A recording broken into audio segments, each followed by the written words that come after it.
بسم اللہ کریں بھائی.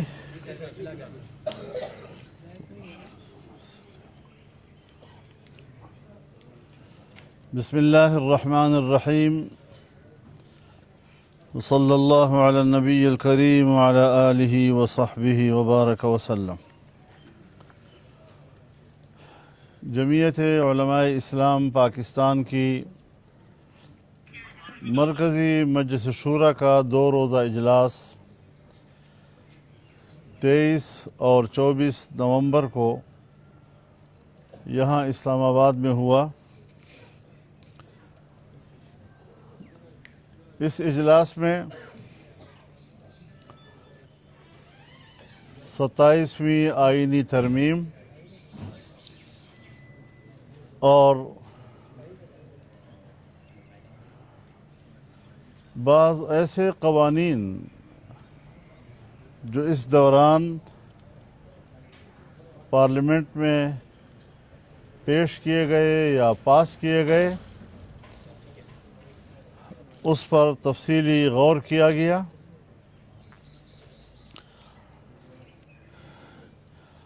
جمعیت علماء اسلام نے 27ویں آئینی ترمیم کو کلیتاً مسترد کر دیا ہے اور پارلیمنٹ میں ہمارے پارلیمانی اراکین نے اس کی مخالفت کی. مرکزی مجلس شورا نے اپنے پارلیمانی اراکین کے اس فیصلے اور مخالفت کی توثیق کر دی ہے.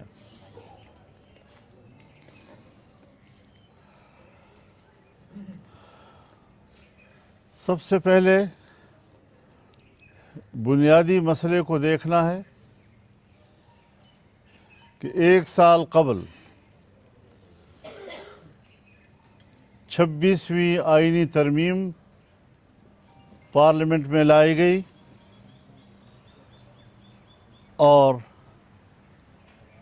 1 ماہ 1 ہفتے تک جمعیت علماء اسلام کے ساتھ حکومت کے مذاکرات ہوتے رہے.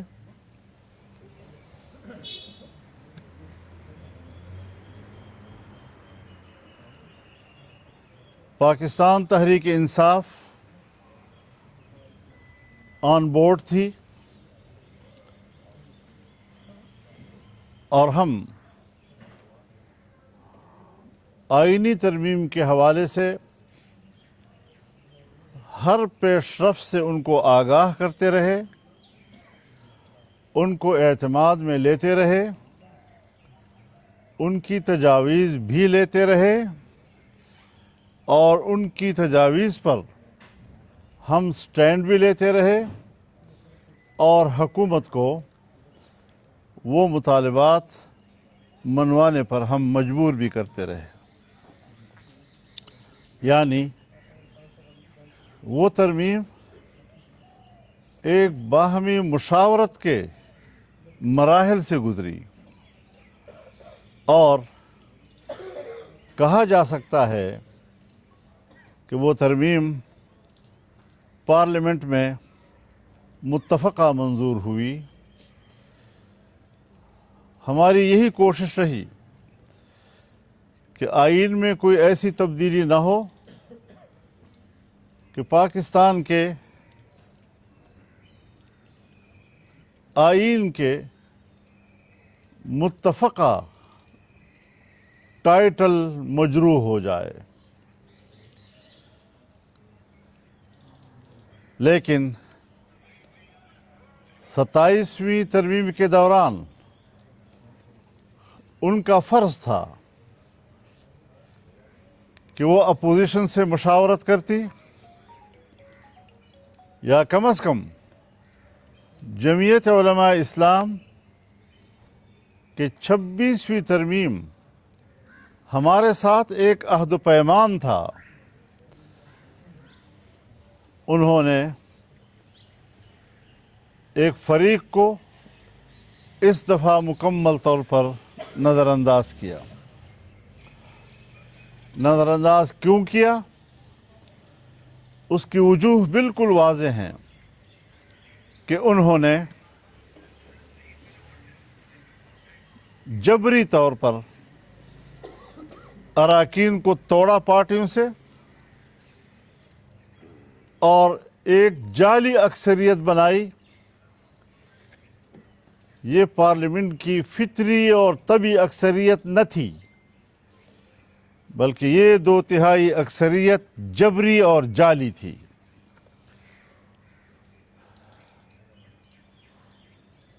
یہ سب کچھ پارلیمنٹ اور جمہوریت کے اقدار کے خلاف ہوا۔ اس سے حکومت کی عزت میں اضافہ نہیں ہوا۔ جو قوتیں اس ترمیم کو لانے میں مصر تھیں، ان کی عزت میں کوئی اضافہ نہیں ہوا، اور اس طرح عوام میں حکومت کی مقبولیت بڑی تیزی سے گری ہے۔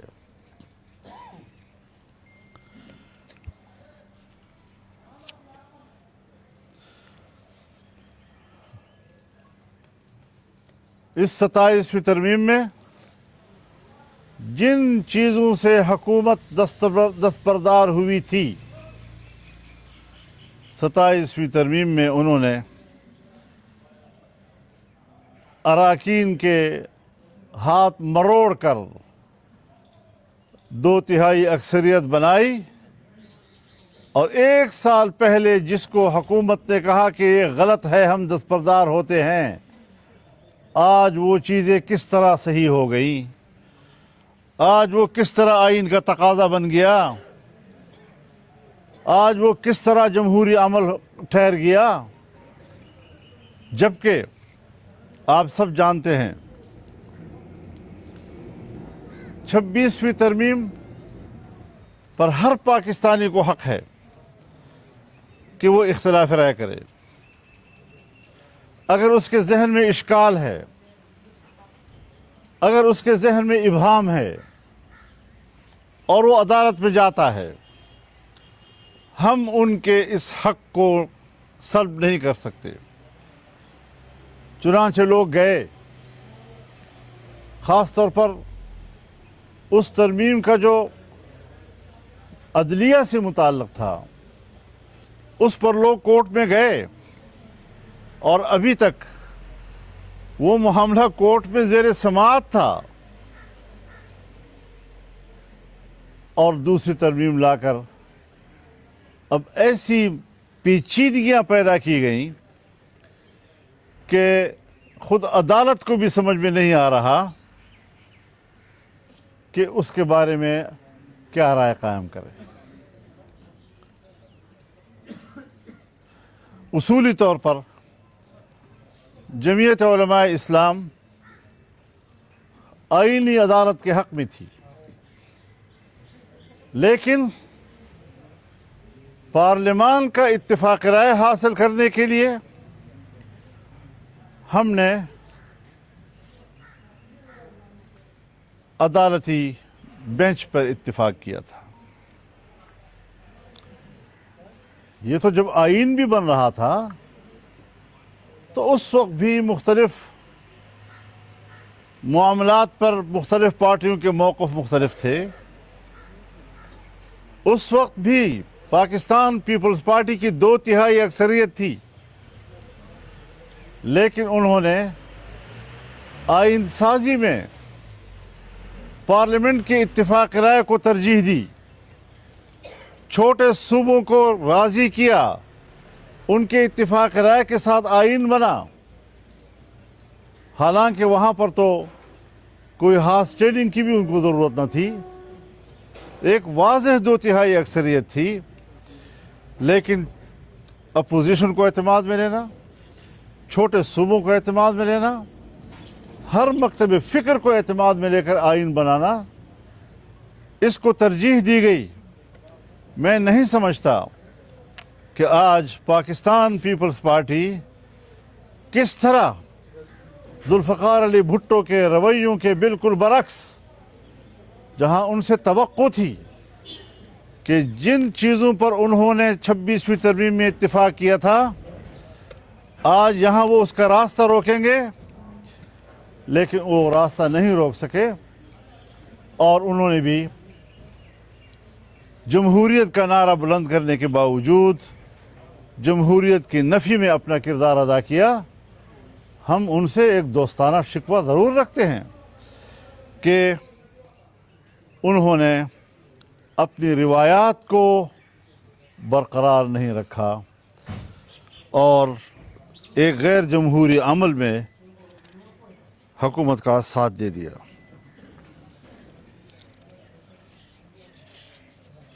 آئین ایک قومی امانت ہے، آئین ایک قومی اثاثہ ہے، آئین ایک میثاق ملی ہے، یہ پاکستان کی قومی وحدت کی علامت ہے. اگر خدا نہ کرے آئین متنازع ہو جائے تو دنیا کی کوئی طاقت پاکستان کو ایک ملک نہیں رکھ سکتی اور پاکستانی کو ایک قوم نہیں بنا سکتی. اس آئین پر ہماری کمٹمنٹ ہے.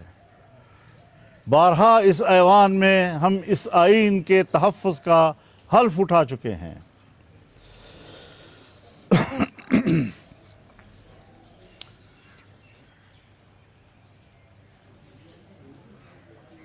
بعض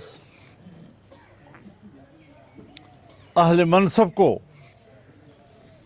تاحیات استثناء دیا گیا.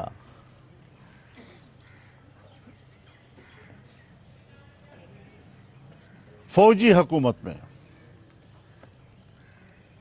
8 سال تک زرداری صاحب جیل میں رہے اور ان پر الزامات تھے.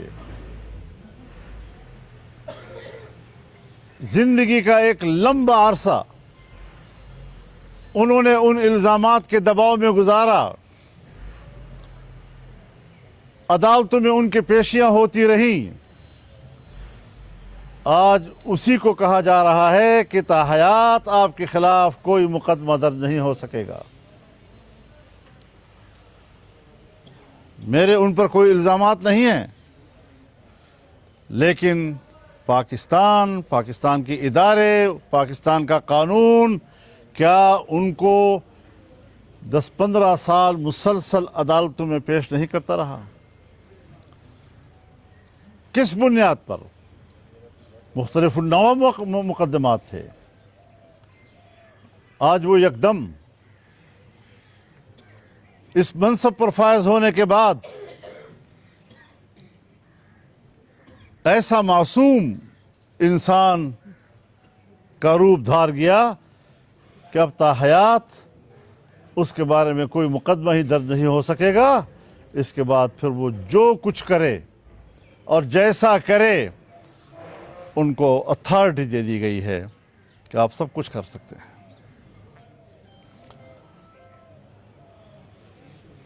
فوجی سربراہان، تینوں مسلح افواج کے سربراہان ہندوستان کے مقابلے میں ان کی جرأت مندانہ جواب کی ہم نے سب سے پہلے تائید کی ہے.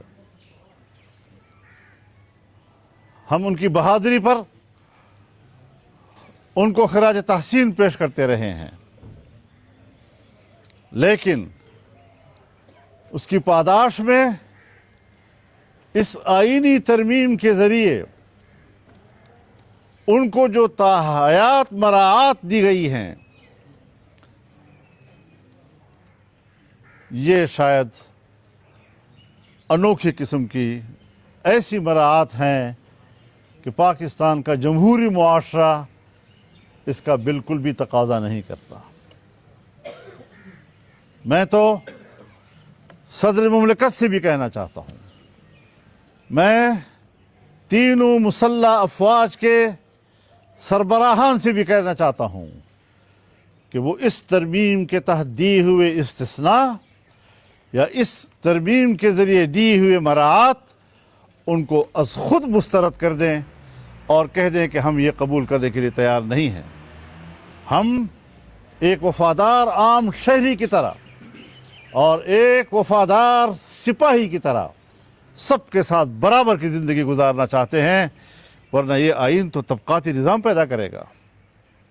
کچھ لوگ آئین سے ماورا ہوں گے اور کچھ پاکستانی وہ آئین کے پابند ہوں گے، قانون کے پابند ہوں گے، اور کچھ آئین سے قانون سے ماورا ہوں گے۔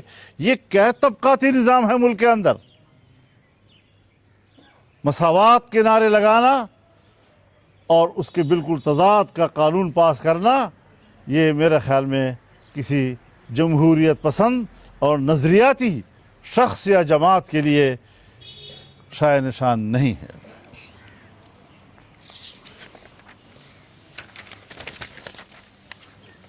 صرف یہ نہیں کہ اس قسم کا عمل معاشرتی لحاظ سے، جمہوری لحاظ سے غلط ہے، بلکہ یہ اسلامی جمہوریہ پاکستان ہے، اور اسلامی جمہوریہ پاکستان کے اس آئین میں قرآن و سنت کو اس ملک کے قانون سازی کا اساس قرار دیا گیا ہے، تو اسلامی تعلیمات کی بھی منافی ہے۔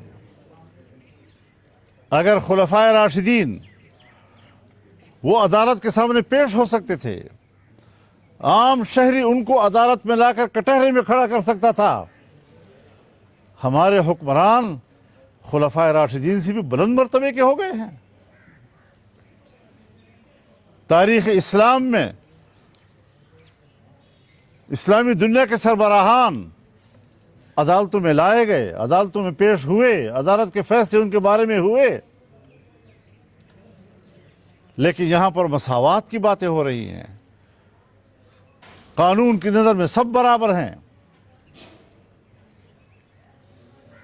تو قائد اعظم کے وہ اصول جو پاکستان کے لیے تھے، یہ تو اس کی بھی نفی ہے۔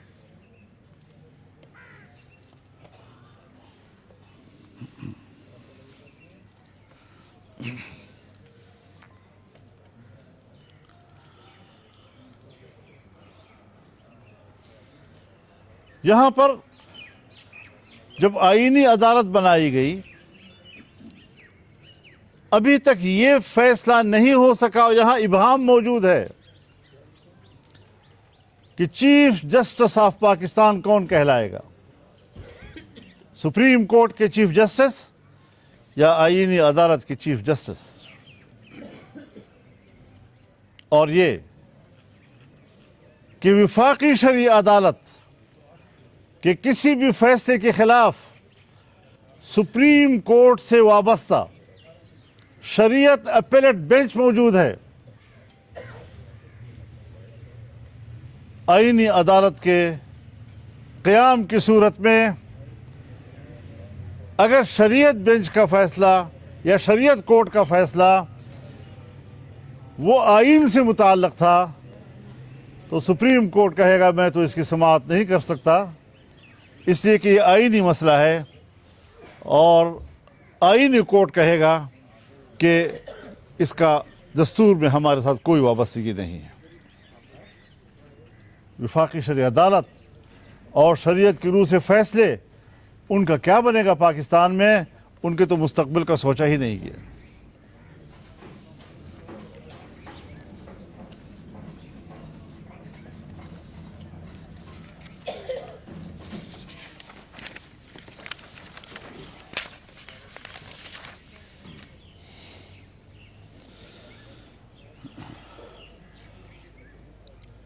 ہمارا یہ مطالبہ ہے